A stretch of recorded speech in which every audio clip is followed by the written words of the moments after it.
Hello guys. तो चलिए एक बार फिर से आप सभी को आपका अपना यूट्यूब चैनल ट्रू मिशन में बहुत बहुत स्वागत है। तो चलिए आज के वीडियो में हम लोग जाने वाले हैं क्लास 12 के हिंदी बुक का गद्य खंड का पहला चैप्टर बातचीत का ऑब्जेक्टिव क्वेश्चंस और आंसर। तो आप वीडियो में बने रहे, आपको लास्ट तक बता दिया जाएगा कि इसका पीडीएफ कहाँ से डाउनलोड करना है। तो चलिए हम लोग देखते हैं सबसे पहले क्वेश्चन और आंसर को। तो चलिए वीडियो का स्टार्ट करते हैं। आप देख रहे होंगे स्क्रीन पे पहला क्वेश्चन है, बाल कृष्ण भट्ट की रचना बातचीत क्या है। यानी बाल कृष्ण भट्ट द्वारा जो बातचीत चैप्टर लिखा गया है, ये बातचीत का विद्या क्या है, मतलब किस विद्या में है। पहला ऑप्शन ए में है एकांकी है, बी कहानी, ऑप्शन सी है यात्रा संस्मरण, या फिर ऑप्शन डी में है ललित निबंध। तो इसका सही आंसर होगा ऑप्शन नंबर डी, ललित निबंध। ये जो बातचीत है वो क्या है, एक ललित निबंध है। तो चलिए हम लोग नेक्स्ट क्वेश्चन देखते हैं। क्वेश्चन नंबर 2 कहा जा रहा, बाल कृष्ण भट्ट किस युग के निबंधकार थे। बाल कृष्ण भट्ट किस युग के निबंधकार थे। तो इसका सही आंसर होगा ऑप्शन नंबर बी, भारतेंदु युग के। किस युग के, भारतेंदु युग के। याद रखेंगे बाल कृष्ण भट्ट भारतेंदु युग के निबंधकार थे। तो चलिए नेक्स्ट क्वेश्चन देखते हैं। Question number 3। क्वेश्चन नंबर 3 में कहा जा रहा है मनुष्य की बातचीत का उत्तम तरीका क्या है। ऑप्शन ए में है विद्वतापूर्ण बात करना, बी में है तर्कपूर्ण बात करना, ऑप्शन सी में है भीड़ से बात करना, और ऑप्शन डी में है अवाक होकर अपने से बातचीत करना। तो इसका सही आंसर हो जाएगा ऑप्शन नंबर डी, अवाक होकर अपने से बातचीत करना। क्या सही होगा, ऑप्शन नंबर डी इसका सही आंसर हो जाएगा, अवाक होकर अपने से बातचीत करना। ये बातचीत करने का सबसे उत्तम तरीका है। तो चलिए नेक्स्ट क्वेश्चन देखते हैं हम लोग। क्वेश्चन नंबर 4 कहा जा रहा है संवाद में सबसे महत्वपूर्ण क्या है। संवाद में सबसे महत्वपूर्ण क्या है। ऑप्शन ए में है तर्क, बी में है जिज्ञासा, सी में है आत्मीयता, और ऑप्शन डी में है प्रवाहपूर्ण भाषा। तो इसका सही आंसर हो जाएगा ऑप्शन नंबर सी, आत्मीयता। यानी संवाद में सबसे महत्वपूर्ण क्या चीज है, आत्मीयता है। नेक्स्ट क्वेश्चन देखेंगे हम लोग। क्वेश्चन नंबर 5 में लिखा हुआ है बाल कृष्ण भट्ट का जन्म हुआ था। यानी बाल कृष्ण भट्ट का जन्म कब हुआ था। ऑप्शन ए में है 23 जून 1884 को, बी में है 23 जून 1844 को, सी में है 20 जुलाई 1902 को, और ऑप्शन नंबर डी में है 18 दिसंबर 1834 को। तो चलिए क्वेश्चन नंबर 5 का सही आंसर हो जाएगा ऑप्शन नंबर बी, 23 जून 1844 को। क्या होगा, 23 जून 1844 ईस्वी को बाल कृष्ण भट्ट जी का जन्म हुआ था। नेक्स्ट क्वेश्चन देखेंगे हम लोग। Question number 6। क्वेश्चन नंबर 6 में कहा जा रहा है संयोगिता स्वयंवर रचना है। संयोगिता स्वयंवर जो रचना है वो किनके द्वारा किया गया है। ऑप्शन ए में है अल कृष्ण भट्ट की, बी में है प्रताप नारायण मिश्र की, ऑप्शन सी में है श्रीनिवास दास की, और ऑप्शन डी में है मैथिली शरण गुप्त की। तो इसका सही आंसर हो जाएगा ऑप्शन नंबर सी, श्रीनिवास दास की। संयोगिता स्वयंवर के जो रचनाकार हैं वो श्रीनिवास दास हैं। कौन है, श्रीनिवास दास। तो चलिए हम लोग नेक्स्ट क्वेश्चन की तरफ बढ़ेंगे। Question number 7। क्वेश्चन नंबर 7 कहा जा रहा है कौन सी रचना बाल कृष्ण भट्ट की नहीं है। यानी इनमें से कौन सी रचना जो है वो बाल कृष्ण भट्ट की नहीं है। ऑप्शन ए में है नूतन ब्रह्मचारी, बी में है 100 अजान एक सुजान, ऑप्शन सी में है सद्भाव का अभाव, और ऑप्शन डी में है परीक्षा गुरु। तो इसका सही आंसर हो जाएगा ऑप्शन नंबर डी, परीक्षा गुरु। ये बाल कृष्ण भट्ट के द्वारा नहीं लिखा गया। बाकी जो आप 3 ऑप्शन देख रहे होंगे, नूतन ब्रह्मचारी, 100 अजान एक सुजान, सद्भाव का सद्भाव का अभाव, ये तीनों जो है वो बाल कृष्ण भट्ट के द्वारा लिखा गया है। तो वीडियो में बन रहे हैं, इसका पीडीएफ आपको आंसर के साथ दिया जाएगा। तो लास्ट में आपको बताया जाएगा कि कहाँ से पीडीएफ आपको डाउनलोड करना है। तो चलिए हम लोग नेक्स्ट क्वेश्चन की तरफ बढ़ते हैं। Question number 8। क्वेश्चन नंबर 8 में कहा जा रहा है कौन सी रचना बाल कृष्ण भट्ट की है। कौन सी रचना बाल कृष्ण भट्ट की है। ऑप्शन ए में है रेल का विकट खेल, ऑप्शन बी में है कछुआ धर्म, ऑप्शन सी में है रेणुका, और ऑप्शन डी में है प्राच्य विद्या। यानी इसका सही आंसर हो जाएगा ऑप्शन नंबर ए, रेल का विकट खेल। ये बाल कृष्ण भट्ट के द्वारा लिखा गया है। बाकी जो 3 देख रहे हैं आप, ये बालकृष्ण भट्ट की रचना नहीं है। नेक्स्ट क्वेश्चन हम लोग देखेंगे, क्वेश्चन नंबर 9। कहा जा रहा बालकृष्ण भट्ट ने कौन सा मासिक पत्र निकाला था। बालकृष्ण भट्ट एक मासिक पत्र निकाले थे, उस पत्र का नाम क्या था। तो ऑप्शन ए में देखेंगे, कहा जा रहा प्रताप, बी में कर्मवीर, सी हिंदी प्रदीप और ऑप्शन डी में है ज्योत्सना। तो इसका सही आंसर हो जाएगा option number C, Hindi Pradeep नामक पत्रिका ये निकाले थे। कौन? बालकृष्ण भट्ट जी। तो इसका सही आंसर होगा ऑप्शन नंबर सी। तो चलिए हम लोग नेक्स्ट क्वेश्चन की तरफ बढ़ते हैं। Question number 10। कहा जा रहा बातचीत किस विद्या की रचना है। बातचीत जो है, ये पहला क्वेश्चन में भी था कि बातचीत क्या है। उसी तरह से आपको क्वेश्चन घुमा के पूछा जा सकता है कि बातचीत जो है वो किस विद्या की रचना है। ऑप्शन ए में है आलोचना, बी में है गीत, सी में है शोध और ऑप्शन डी में है निबंध। तो इसका सही आंसर हो जाएगा ऑप्शन डी, यानी यह एक प्रकार का ललित निबंध है। बातचीत जो है वो एक प्रकार का ललित निबंध है। नेक्स्ट क्वेश्चन देखेंगे हम लोग, क्वेश्चन नंबर 11। कहा रॉबिन्सन क्रूसो ने 16 वर्ष के उपरांत किसके मुख से एक बात सुनी। रॉबिन्सन क्रूसो ने 16 वर्ष के उपरांत, है ना, किसके मुख से एक बात सुनी। ऑप्शन ए में है फ्राइडे के मुख से, बी में है संडे, सी में है एडिसन के और ऑप्शन डी में है स्टील के। तो इसका सही आंसर हो जाएगा ऑप्शन ए, यानी फ्राइडे के मुख से। रॉबिन्सन क्रूसो क्रूसो जो था वो 16 वर्ष के उपरांत उसने फ्राइडे के मुंह से एक बात सुनी थी। किसके मुख से? फ्राइडे के मुख से। याद रखेंगे। नेक्स्ट क्वेश्चन देखेंगे हम लोग, क्वेश्चन नंबर 12। कहा जरा बातचीत शीर्षक निबंध के निबंधकार कौन है, यानी बातचीत के लेखक कौन है। तो आप जान रहे होंगे कि बातचीत के लेखक कौन है, बालकृष्ण भट्ट, यानी इसका सही आंसर होगा option number D. Next question देखेंगे हम लोग, क्वेश्चन नंबर 13 यानी 13। बातचीत के माध्यम से बालकृष्ण भट्ट क्या बतलाना चाहते हैं। क्वेश्चन में कहा जा रहा है कि बातचीत के माध्यम से बालकृष्ण भट्ट क्या बतलाना चाहते हैं। ऑप्शन ए में है बातचीत की शैली, ऑप्शन बी में है भाषण की शैली, ऑप्शन सी में है संवाद की शैली और ऑप्शन डी में है इनमें से कोई नहीं।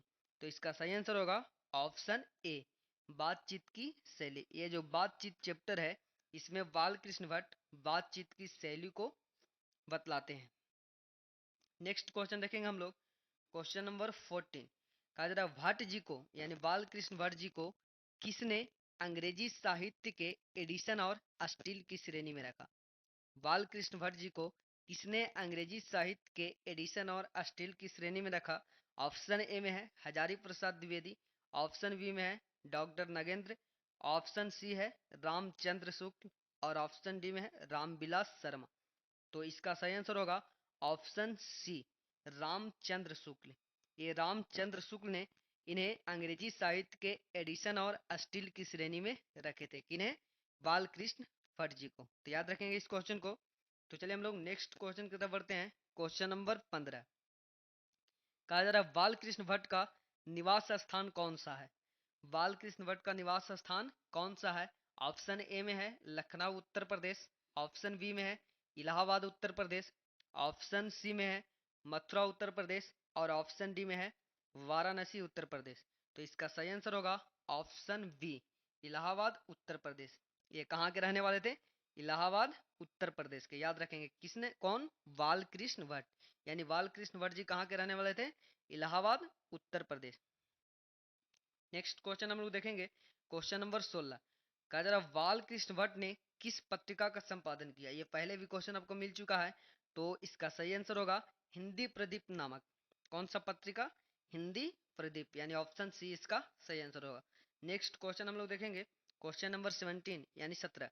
बालकृष्ण भट्ट ने हिंदी प्रदीप नामक मासिक पत्रिका निकाला कब प्रारंभ किया, मतलब मासिक जो पत्रिका निकालना कब प्रारंभ किए थे। कहा जा रहा है बालकृष्ण भट्ट ने जो हिंदी प्रदीप नाम के मासिक पत्रिका निकाले थे वो निकालना कब प्रारंभ किए थे, कब से शुरू किए थे। ऑप्शन ए में है 1877, बी में है 1888, ऑप्शन सी है 1890 और ऑप्शन डी है 1894। तो इसका सही आंसर होगा ऑप्शन ए, 1877 ईस्वी में। ये कब प्रारंभ किए थे निकालना? 1877 ईस्वी में। याद रखेंगे हिंदी प्रदीप नामक मासिक पत्रिका जो था ये बालकृष्ण भट्ट 1877 ईस्वी में निकालना प्रारंभ किए थे। नेक्स्ट क्वेश्चन हम लोग देखेंगे, क्वेश्चन नंबर 18। कहा जा रहा है कौन सी रचना, यहाँ पे रचना होगा, कौन सी रचना बालकृष्ण भट्ट द्वारा रचित नहीं है। ऑप्शन ए में है पद्मावती, बी वेनिसनहार, सी मेघदूतम और ऑप्शन डी में है मेघनाथ वध। तो इसका सही आंसर होगा option C Meghadutam.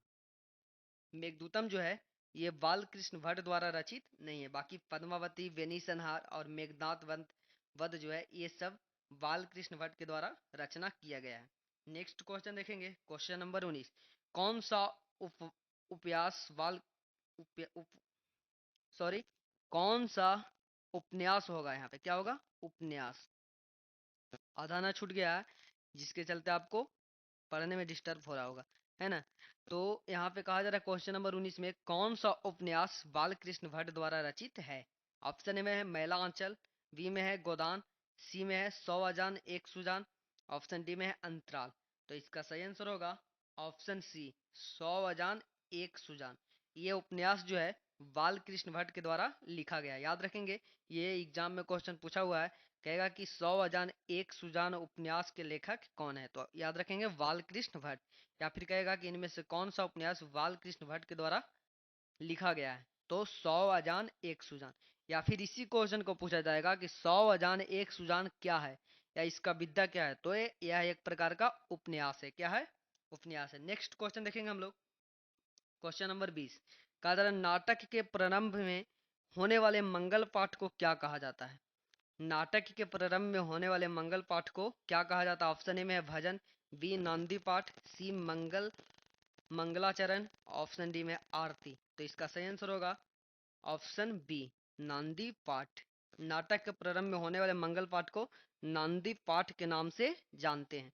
Next question देखेंगे हम लोग, क्वेश्चन नंबर 21। कहा जा रहा है रॉबिन्सन क्रूसो को कब तक मनुष्य का मुख देखने को नहीं मिला। रॉबिन्सन क्रूसो को कब तक मनुष्य का मुख देखने को नहीं मिला। ऑप्शन ए में है 10 वर्ष तक, बी में है 12 वर्ष तक, सी में है 16 वर्ष तक और ऑप्शन डी में है 18 वर्ष तक। तो इसका सही आंसर हो जाएगा ऑप्शन सी 16 वर्ष तक। 16 वर्ष तक इसको कोई भी मनुष्यों का मुख देखने के लिए नहीं मिला था। किनको, रॉबिन्सन क्रूसो को। याद रखेंगे कितना वर्ष तक, 16 वर्ष तक। नेक्स्ट क्वेश्चन देखेंगे हम लोग 22। कहा जा रहा है बोलने से ही मनुष्यों के रूप का साक्षात्कार होता है, यह किसने कहा। बोलने से ही मनुष्यों के रूप का साक्षात्कार होता है, यह बात किसने कहा। ऑप्शन ए में है एडिसन, बी में है वेन जॉनसन, सी में है स्पेंसर, ऑप्शन डी में है मिल्टन। तो इसका सही आंसर होगा ऑप्शन बी वेन जॉनसन। किसने कहा था, वेन जॉनसन। क्या कहते, वेन जॉनसन ने कहते कि बोलने से ही मनुष्यों के रूप का साक्षात्कार होता है। नेक्स्ट क्वेश्चन हम लोग देखेंगे 23। कहा जा रहा है असल बातचीत सिर्फ दो व्यक्तियों में ही हो सकती है, यह किसका मत है। यह किसने कहा, यानी किसका मत है ये कि असल बातचीत जो है वो सिर्फ दो व्यक्तियों में ही हो सकती है। तो ऑप्शन ए में है एडिसन की, बी वेन जॉनसन के, सी मिल्टन और डी स्पेंसर। तो इसका सही आंसर होगा ऑप्शन ए एडिसन। यानी एडिसन कहते हैं कि असल बातचीत जो है वो सिर्फ दो व्यक्तियों में ही हो सकती है। याद रखेंगे इसको। नेक्स्ट क्वेश्चन देखेंगे हम लोग 24। कहा जा रहा है एडिसन के अनुसार असल बातचीत कितने लोगों के बीच हो सकती है। तो अभी आप जस्ट क्वेश्चन देखें कि दो दो लोगों के बीच असल में बातचीत हो सकती है ना। किसने कहते हैं, एडिसन ने। तो इसका सही आंसर होगा option number A. Next question हम लोग देखेंगे 25। कहा जा रहा बातचीत से मन किस प्रकार का हो जाता है। बातचीत करने से जो मन है वो किस प्रकार का हो जाता है। ऑप्शन ए में है क्रोधपूर्ण, बी में है भारी और बोझिल, ऑप्शन सी है हल्का और स्वच्छ, ऑप्शन डी है इनमें से कोई नहीं। तो इसका सही आंसर होगा ऑप्शन सी हल्का और स्वच्छ। जब आदमी बातचीत कर लेता है किसी से तो मन जो है वो हल्का और स्वच्छ हो जाता है। नेक्स्ट क्वेश्चन देखेंगे 26। कहा जा रहा है किसके न होने से सृष्टि गूंगी प्रतीत होती है। यानी क्या चीज को नहीं होने से सृष्टि जो है, पूरा संसार जो है वो गूंगी प्रतीत होती है। ऑप्शन ए में है श्रवण शक्ति, बी में है वाक शक्ति, सी में है दिव्य शक्ति और ऑप्शन डी में है स्मरण शक्ति। तो इसका सही आंसर होगा ऑप्शन बी वाक शक्ति। अगर वाक शक्ति ना हो तो ये पूरा, वाक शक्ति के मतलब बोलने की शक्ति, अगर लोग नहीं बोले तो पूरा जो संसार है वो गूंगी प्रतीत होगी। गूंगी के मतलब गूंगा जैसा, है ना। नेक्स्ट क्वेश्चन देखेंगे हम लोग 27 क्वेश्चन देख रहे होंगे आप। आर्ट ऑफ कन्वेंशन कहाँ के लोगों में सर्वाधिक प्रचलित है? आर्ट ऑफ कन्वेंशन जो है वो कहाँ के लोगों में सर्वाधिक प्रचलित है? ऑप्शन ए में है अफ्रीका के, ऑप्शन बी में है भारत के, सी में है यूरोप के और ऑप्शन डी में है कनाडा के। तो इसका सही आंसर होगा ऑप्शन सी, यूरोप के। यानी आर्ट ऑफ कन्वेंशन जो है वो यूरोप के लोगों में सर्वाधिक प्रचलित है। नेक्स्ट क्वेश्चन हम लोग देखेंगे 28 का। जरा बाल कृष्ण भट्ट किस काल के रचनाकार हैं? बाल कृष्ण भट्ट किस काल के रचनाकार हैं? तो इसका सही आंसर होगा ऑप्शन डी, आधुनिक काल के। किस काल के? आधुनिक काल के ये रचनाकार हैं। कौन? बाल कृष्ण भट्ट। तो आपको आई होप यहाँ तक क्वेश्चन समझ में आया होगा और इसका पीडीएफ आपको टेलीग्राम चैनल पे दे दिया जाएगा। उससे जुड़ने के लिए उसका लिंक इस वीडियो के डिस्क्रिप्शन में दिया गया है, जाकर के टेलीग्राम चैनल ज्वाइन कर लें। वहाँ आपको इसका पीडीएफ क्वेश्चंस और आंसर के साथ मिल जाएगा। थैंक्स।